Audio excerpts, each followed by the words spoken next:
What's going on, guys? Welcome back to your 30th tutorial. And like I said before, arrays are indeed objects. And since they are objects and that we know objects have properties and methods, does this mean arrays have properties and methods? Well, yes it does. So let me give you an example of both.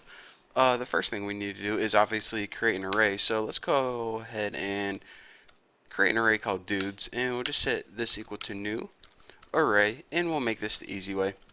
And we'll just go ahead and put like Bucky, Dan for Dan Henderson, and Randy for Randy Couture. If you know who those people are, then let me know. Thumbs up.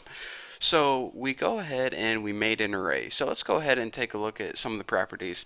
There are several built-in properties, but probably the most common property that you're going to use when working with array is the length. Now the length property is just a number telling you how many items are in your array. So document write, of course, put the name of your array, which is dudes, and in order to access the property, just like anything else when working with objects, use the dot separator and the name of the property, which is length. Now, if you want to take a look at all the properties, then there's probably a website you can go to, but like I said, the length one it's basically the only one I ever use when programming, and it's the one that you're going to use most commonly. So you see right here it says 3 because I have Bucky, Dan, and Randy. There are 3 elements. That's all it does. So we know that array has properties such as length, but what exactly are the methods associated with this object? I mean, how many different things can we do to an array?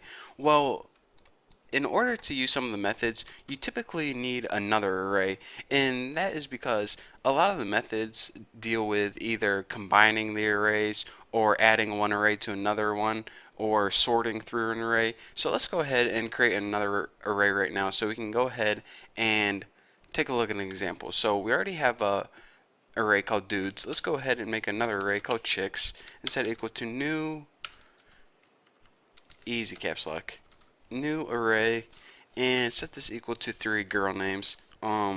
Lisa, Aaron, and also Hannah. So now we have 2 arrays, dude and chicks. So the first method I want to show you, it's probably the easiest method to understand. It's called the concat, and I think this is short for concatenate, and it pretty much does this.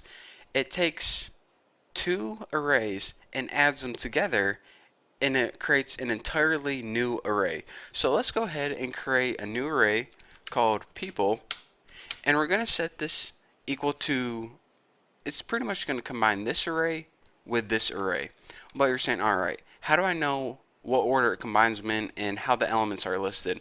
Well, it's going to take one array and stick it on the end of another array. So what array do you want to be at the beginning? So I want dudes to be at the beginning, and in order to use this method, again, use the dot separator, which is concat, and as your parameter you list what array do you want to stick on the end of this, and I want chicks to be on the end of this. So what this is going to do is it's going to take the dudes array and stick chicks on the end of it. So now we have a new array called people with 6 different elements in it: Bucky, Dan, Randy, Lisa, Aaron, Hannah. That's our brand new array stored in people. So we already created that, so let's just go ahead and print out something on the screen like document dot write, and let's just go ahead and write the last element of people, and that would be the 5th, because remember this is index 0, 1, 2, 3, 4, 5. So this should, if I'm correct, print out Hannah, and check it out. It did just like that. So now you're saying, alright, I get the idea of concat, but what if I wanted this array first and this one second? Well, all you'd have to do is take that chicks and add dude to the end of it, or dudes, excuse me, and now Randy would be the last element. So let's go ahead and refresh and check it out, Randy. So that's an example of one method that we can use when we take a look at arrays. So now I just wanted to stress in this tutorial that arrays are indeed objects, and every object has properties such as the length, and it also has methods that you can use. And we took a look at one method, which is concat, and all concat does is it takes 2 arrays, sticks them together, and puts it into a brand new array. So pretty cool, huh?